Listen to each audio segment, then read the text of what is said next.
சின்ன வயசுலேருந்தே அசைவம் சாப்பிட்டது கிடையாது. என் பிள்ளைகளுக்காக அசைவம் சமைச்சு கொடுத்துட்ருக்குறேன். இப்போ ஹலோ வணக்கம், நான் காரைக்குடியிலேருந்து பேசுகிறேன். செட்டிநாடு முறைப்படி குடல் குழம்பு எப்படி வைப்பதுன்னு பார்க்கலாம்.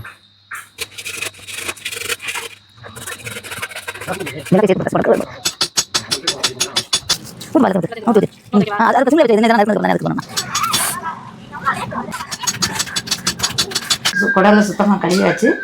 இப்போ நாங்கள் சமைக்க போகிறோம். இந்த களி போட்டாச்சு. இப்போ அரிசி கலந்த தண்ணியை ஊற்றி குடல் வேக வைக்க போகிறோம். நல்லாயிருக்கும், வாசமாக நல்லாயிருக்கும் சாப்பிட.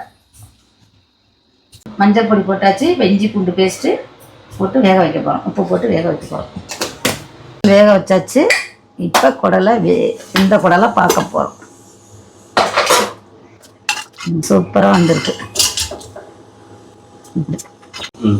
வேக வச்ச குடலை இப்போ பெப்பர் போட்டு வறுக்கிறதுக்காக கொஞ்சம் எடுக்க போகிறேன்.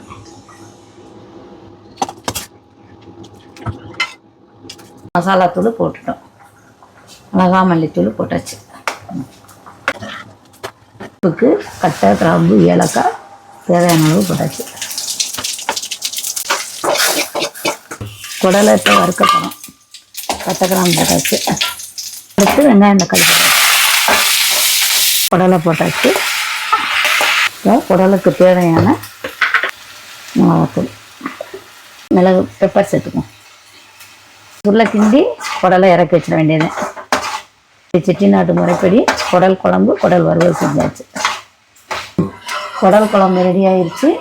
இங்கிட்டு வறுவலும் ரெடி ஆயிடுச்சு.